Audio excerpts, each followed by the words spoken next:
তরুণ প্রজন্ম আর কোনো নির্বাচনী ভাগ বাটোয়ারায় বিশ্বাস করে না। তারা চায় রাষ্ট্র সংস্কার ও দেশ পুনর্গঠন। এমন মন্তব্য করেছেন জাতীয় নাগরিক পার্টি এনসিপির আহ্বায়ক নাহিদ ইসলাম। শনিবার রাতে বাগেরহাট শহরের রেল রোড এলাকায় দেশ গড়তে জুলাই পদযাত্রা কর্মসূচির ১২তম দিনে এক জনসভায় তিনি এসব কথা বলেন। আসসালামু আলাইকুম প্রিয় বাগেরহাটবাসী, আজকে এই বৃষ্টির মধ্যেও এত সময় অপেক্ষা করে আপনারা এসেছেন। জুলাই গণ অভ্যুত্থানের 1 বছর পূর্তিতে যে জুলাই পদযাত্রা চলমান রয়েছে, আজকে আমরা সেই পদযাত্রা এসেছি বাগেরহাটে। আমরা জানি বাগেরহাটের ইতিহাস। বাগেরহাট কোনো আজকে কালকের কোনো শহর নয়, অন্তত 500 বছরের ইতিহাস রয়েছে এই বাগেরহাট শহরে।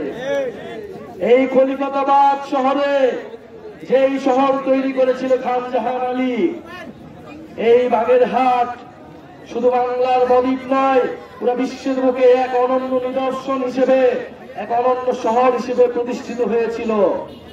মসজিদের শহর, দিঘির শহর, খালবিলের শহর হিসেবে বাগেরহাট প্রসিদ্ধ। কিন্তু দুঃখের বিষয়, আমরা যখন আসলাম, যেই রাস্তা দিয়ে আমরা এই মিছিল নিয়ে আসলাম, সেই রাস্তা দেখে কে বলবে এটা খান জাহান আলীর সেই কলিকাতাবাদ? এটা আমাদেরই শরম, আমাদেরই লজ্জার বিষয় যে এই বাগেরহাটকে আমরা, এই বাগেরহাটের ঐতিহ্যকে আমরা বিশ্বের বুকে সম্পূর্ণভাবে তুলে ধরতে পারিনি।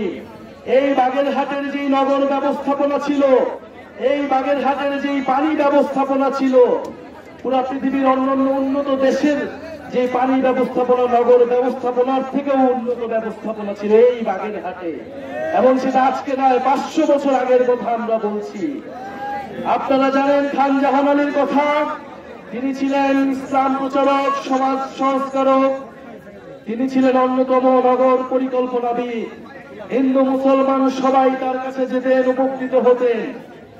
জনকল্যাণ এবং উন্নয়ন, ধর্ম এবং মানবতা, প্রাণ প্রকৃতি এবং মানুষ, ইতিহাস এবং স্থাপনা সবকিছুর মিশ্রণ হয়েছে এই বাগেরহাটে। এবং এই বাগেরহাট প্রতিরোধের অন্যতম দুর্গ হিসেবে প্রতিষ্ঠিত হয়েছিল 1971 সালের মুক্তিযুদ্ধে এবং জুলাই গণ অভ্যুত্থানে। আমাদের সাথে রয়েছে এই সকল শহীদ পরিবারেরা, যাদের সন্তান, এই বাগেরহাটের সন্তান ফ্যাসিবাদের হাত থেকে বাংলাদেশের মানুষকে মুক্তি দেবার জন্য জীবন দিয়েছিল, রক্ত দিয়েছিল। প্রিয় বাগেরহাটবাসী, আমরা সেই আত্মত্যাগ ভুলিনি, আমরা সেই জীবন দান ভুলিনি। আমরা তাই আজও বলছি, আমাদেরকে সেই ফ্যাসিস্ট গণহত্যাকারীদেরকে বিচারের আওতায় আনতে হবে। বিচার, সংস্কার এবং নতুন সংবিধানের মাধ্যমে আমাদেরকে সামনের দিকে এগোতে হবে। আমরা কোন দলের বিরোধিতা করি না, কোন দলের বিপক্ষে বলি না। আমরা বলি পুরনো বন্দোবস্তের বিপক্ষে, আমরা বলি পুরনো রাজনৈতিক সংস্কৃতির বিপক্ষে। প্রিয় বন্ধুগণ, যারা পুরনো বন্দোবস্তকে টিকিয়ে রাখছে, পুরনো চাঁদাবাজির সংস্কৃতি, মাফিয়ার রাজনীতিকে টিকিয়ে রাখছে, আপনাদেরকে সবাইকে তার বিরুদ্ধে আবারও দাঁড় হতে হবে, আবারও কথা বলতে হবে, আবারও রাজপথে নামতে হবে।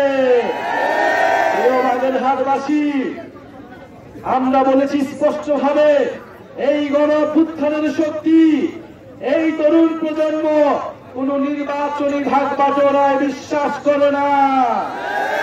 কোন নির্বাচনী ভাগ বাটোয়ারায় তারা পুরনো বন্দোবস্তের সাথে আপোষ করবে না। আমরা বলেছি রাষ্ট্র সংস্কার এবং দেশ পুনর্গঠন করতে হবে। রাষ্ট্র সংস্কার এবং দেশ পুনর্গঠনের জন্য দরজা খোলা রয়েছে। আপনারা সেই দরজায় যদি এখনো প্রবেশ না করেন, এখনো যদি সংস্কারের পথে না আসেন, পুরনো বন্দোবস্তকে যদি সমর্থন করেন, চাঁদাবাজ, মাফিয়া এবং দুর্নীতির রাজনীতিকে যদি টিকিয়ে রাখতে চান, জনগণ আপনাদের বিরুদ্ধে কিভাবে নামছে আপনারা কি দেখছেন? সেটা বিশ্ববিদ্যালয়গুলোতে ছাত্র সমাজ কিভাবে আবার রাজপথে নামছে চাঁদাবাজ দখলদারদের বিরুদ্ধে, আপনারা দেখে এখনই হুঁশিয়ার হন। এখনো সময় আছে। যারা মাফিয়া সিস্টেমকে টিকিয়ে রাখতে চায়, দুর্নীতিকে টিকিয়ে রাখতে চায়, জনগণ কোনোভাবেই তাদেরকে আর মেনে নেবে না। বাগেরহাটে কি চাঁদাবাজি কমেছে? দখলদারিত্ব কমেছে? আমাদের শহীদ ভাইরা কি এই জন্য জীবন দিয়েছিল? এই সিস্টেমকে বদলাতে হবে, শুধু দল বদলাইলেই হবে না। আমরা এই সিস্টেমের বিরুদ্ধে কথা বলছি। এই মাফিয়া, এই দুর্নীতি, এই চাঁদাবাজির সিস্টেমকে বদলাইয়া নতুন সিস্টেম আনতে হবে, যেখানে মানুষ তার অধিকার পাবে, মানুষ তার মর্যাদা পাবে। প্রিয় বন্ধুগণ, আমরা চাই বাগেরহাটে শিক্ষার ব্যবস্থার প্রসার হবে, বাগেরহাটে স্বাস্থ্যের প্রসার হবে, বাগেরহাট থেকে সকল দুর্নীতিবাজ এবং দখলদারদেরকে বিতাড়িত করতে হবে। আপনারা আইনের আশ্রয় নিন, আইন ব্যবস্থাকে শক্তিশালী করুন এবং পুলিশ প্রশাসন এবং সরকারকে বলবো, এই যে ব্যবসায়ী নিহত হলো, এর দায় কি কেবল একটা দলকে আমরা দিব? সরকার এবং পুলিশকে এর দায় নিতে হবে। এবং পুলিশ প্রশাসন আজকে যেন মনে হচ্ছে চাঁদাবাজদেরকে ভয় পেয়ে যারা কাজ করে, দখলদারদের বিরুদ্ধে তাদের কোনো অ্যাকশন আমরা দেখি না। পুলিশ প্রশাসনকে জনগণের পক্ষে দাঁড়াতে হবে, চাঁদাবাজদের বিরুদ্ধে দাঁড়াতে হবে।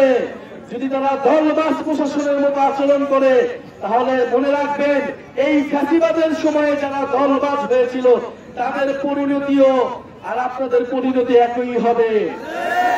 বাগেরহাটবাসী, আজকে যারা উপস্থিত রয়েছেন, ছাত্র তরুণ, আজকে যারা মুরব্বীরা উপস্থিত হয়েছেন, আমাদের মা খালারা উপস্থিত হয়েছেন, আলেম সমাজ উপস্থিত হয়েছেন, আপনাদের সামনে আমরা এসেছি একটা প্রতিশ্রুতি দিয়ে। আমরা গণ অভ্যুত্থান করেছিলাম স্বৈরাচারী হাসিনার বিরুদ্ধে, আমরা গণ অভ্যুত্থান করেছিলাম এই মাফিয়া দুর্নীতিবাজ চাঁদাবাজির সিস্টেমের বিরুদ্ধে। এই চাঁদাবাজিকে আমরা এখনো বিতাড়িত করতে পারি নাই বিধায় আমরা আবারও রাজপথে নেমে এসেছি, আমরা আবারও আপনাদের কাছে এসেছি, আমরা আবারও আপনাদের দুয়ারে এসেছি। আপনারা আমাদের প্রতি আস্থা রাখুন, আমরা ঐক্যবদ্ধভাবে এই চাঁদাবাজ, দুর্নীতি এবং মাফিয়া সিস্টেমকে আমরা পরিবর্তন করব। অবশ্যই শহীদদের প্রতি এইটা আমাদের কমিটমেন্ট, এবং জুলাই সনদ অবশ্যই বাস্তবায়ন হতে হবে, জুলাই ঘোষণাপত্র অবশ্যই বাস্তবায়ন হতে হবে, এবং এটা এই জুলাই আগস্ট মাসের মধ্যেই হতে হবে। ৩রা আগস্ট ঢাকায় দেখা হবে, শহীদ মিনারে মানুষের মুক্তির ইস্তিহার, চাঁদাবাজ মাফিয়া সিস্টেমের বিরুদ্ধে ইস্তিহার, এবং জুলাই ঘোষণাপত্র আদায়ে আমরা ঐক্যবদ্ধ হচ্ছি। বাগেরহাটবাসী আসবে। জনসভায় আরও বক্তব্য দেন এনসিপির সদস্য সচিব শেখ আখতার হোসেন, সিনিয়র যুগ্ম সচিব ড তাসনিম জারা, সিনিয়র মুখ্য সমন্বয়ক নাসির উদ্দিন পাটোয়ারি, সিনিয়র যুগ্ম আহ্বায়ক আরিফুল ইসলাম আবিদ এবং এনসিপি বাগেরহাটের প্রধান সমন্বয়কারী সৈয়দ মোর্শেদ আনোয়ার।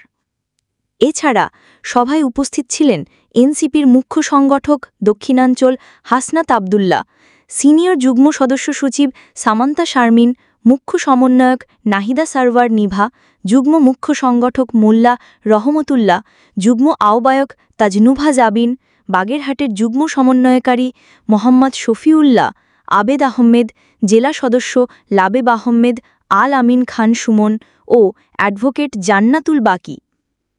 এর আগে বিকেলে এনসিপির কেন্দ্রীয় নেতারা রামপাল উপজেলার ফয়লা বাজারে এক পথসভায় অংশ নেন। সেখানে বক্তব্য দেন সদস্য সচিব শেখ আখতার হোসেন, মুখ্য সংগঠক উত্তরাঞ্চল সারজিজ আলম এবং সিনিয়র মুখ্য সমন্বয়ক নাসির উদ্দিন পাটোয়ারি।